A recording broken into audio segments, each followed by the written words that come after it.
Alright, sup fellow citizens, welcome back to the Path of Rage. We got a couple of new ships to look at that are currently in testing in the PTU. They're not the only new ships that are in testing, but they are the two newest ones. The other two are just versions of the Hornet. We also got back on our video updates this week with Inside Star Citizen and Star Citizen Live. I'll give some quick updates on those, and then a bit of a discussion channel-wise with how I plan on handling coverage for Star Citizen going forward.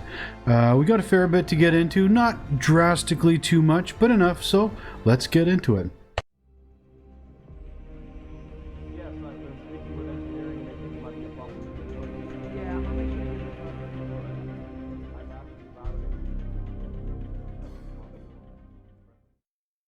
Now, first things first, we're going to get into the updates on Inside Star Citizen and Star Citizen Live. Inside Star Citizen was all about server meshing this time. They went into quite a bit of detail for us with Benoit and a couple others telling us what they came across during the development of server meshing and how it's kind of been going. But there's one thing that Benoit said that I really think needs to be highlighted, considering how many times I've heard this question asked online myself. So here it is. Why did we do this with real players? Why don't you guys just script something or use bots? It never matches the actual real-time environment that players can actually represent. Putting real players in the build is the only way to really see the true depth of the troubles that we're in. This is absolutely a true statement.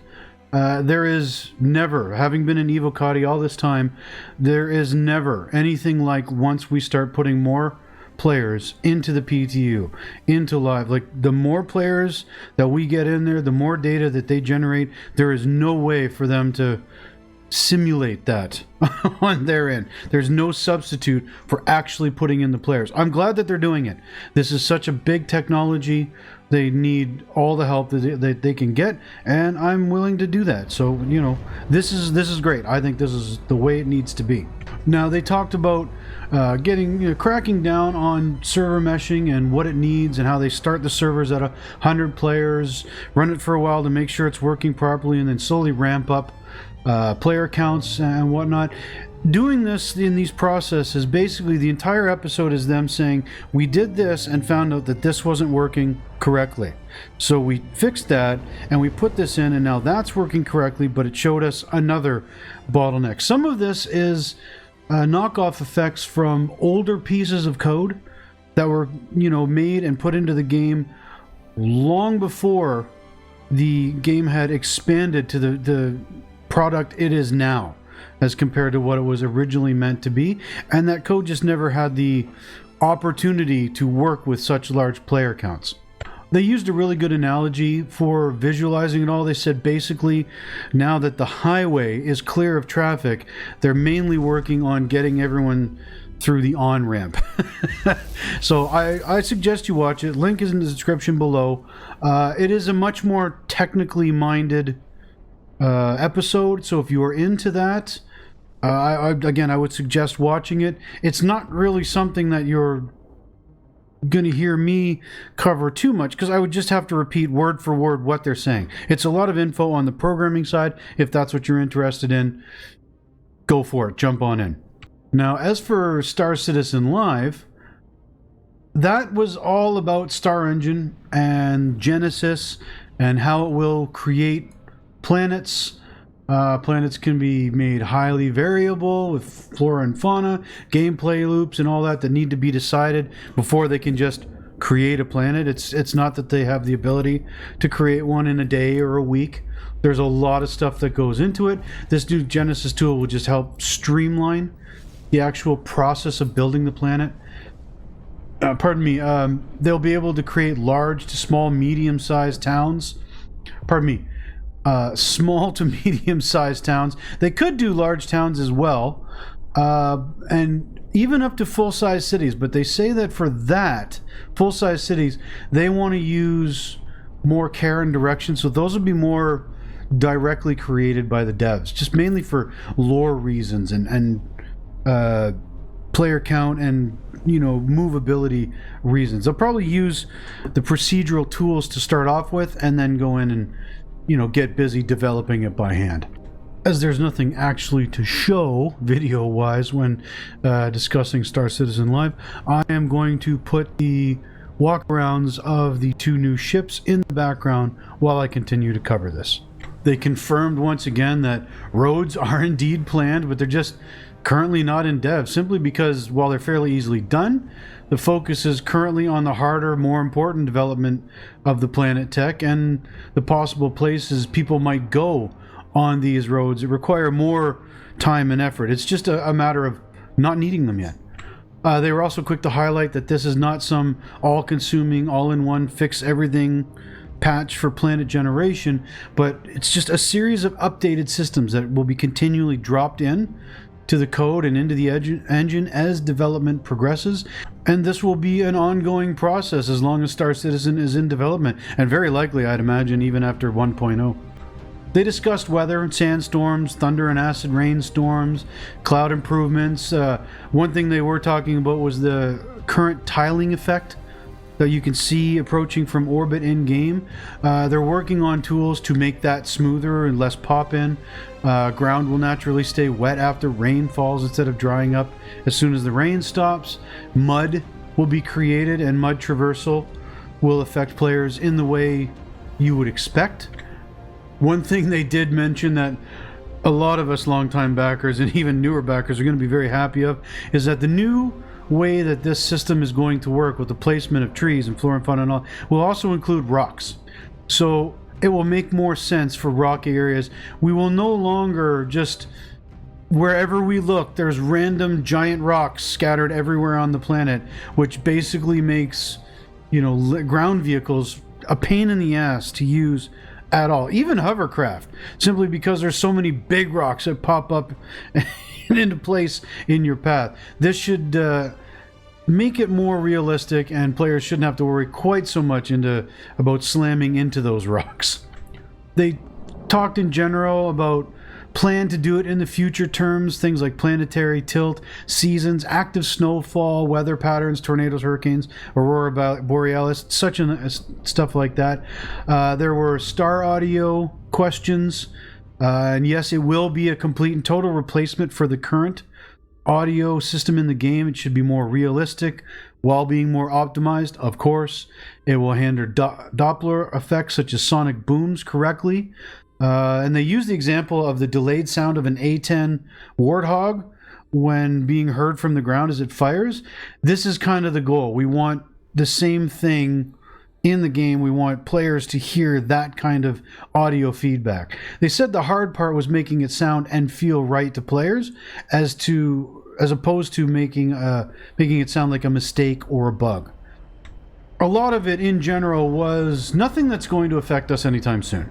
It's all mostly, this is coming, this is what we want to do, plan stuff, what it should do. Again, I will leave the comment in the description below. As always, I suggest you go and watch the episode, hear what they have to say for themselves, but it is not this is coming out in a couple more months type thing. This was all very much, this is the stuff coming for the engine as we get it finished. And that's it for the coverage for the Star Citizen videos for this week.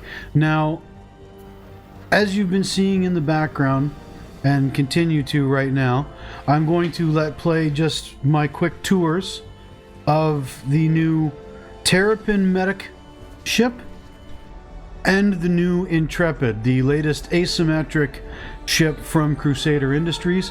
The Intrepid is a starter ship, folks. It has 8 SCU of cargo, but can only take 2 SCU boxes. It has a single size 4 laser repeater cannon in it. It's got enough room for a bed. It's got a small kitchenette. It is a starter ship. It's nice. Again, you'll see the full walkthrough here in the background. I will say this about it. I think the Avenger Titan is still the king of the quote-unquote starter ships.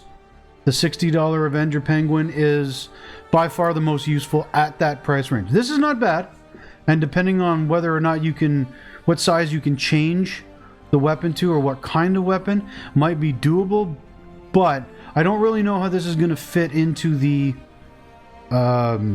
starter ship class, where it's going to compete with the other ones. I'm iffy on where this one's going. The Terrapin Medevac, however, is going to be a fan favorite. This tough little turtle, as you'll see in the upcoming walkthrough, has a size 2 medical bed in it. Very few weapons, if any. It is not a fighter ship at all. You're not going to take this into aerial combat that much. It's not what it's designed for. It is an ambulance. The good thing about it is, however, you can park this thing just outside an outlaw base or a bunker that you have to clear and set it as your spawn point. So if you die on that mission, you won't be spawned back at Port Olisar, say. You will be spawned in your ship right outside that area. It's a neat little ship. I'm going to let it play in the background. I prefer people are able to watch the ships without the commentary. I think that's how I prefer to do it. If you guys want to hear my commentary as I'm looking through the ships going forward, please let me know down in the comments. Now, as for this channel and Star Citizen coverage going forward, I'm kind of at an impasse with how I want to handle it. Those of you who have subscribed to my channel, you notice from my other videos that the Star Citizen videos are different. They're more news oriented instead of gameplay oriented. Everything else I do is a gameplay playthrough of some kind, where we play the game together. We try new builds in MechWarrior, for example, stuff like that. I kind of want to do the same thing, the same type of video with Star Citizen. I have no real interest in being a news aggregate channel. Not for any game, not for all kinds of games. That's something more designed for people who can make this a job. While I have been off this year because of my health, so I've been able to keep up much easier the 5-day schedule. It goes without saying that I'm going to have a much harder time doing this channel when I go back to my full-time job. I just will. And on top of that, I don't enjoy making the news videos quite as much as I do making the gameplay videos. I want to play games, not talk about them quite so much. Or let's play and talk at the same time.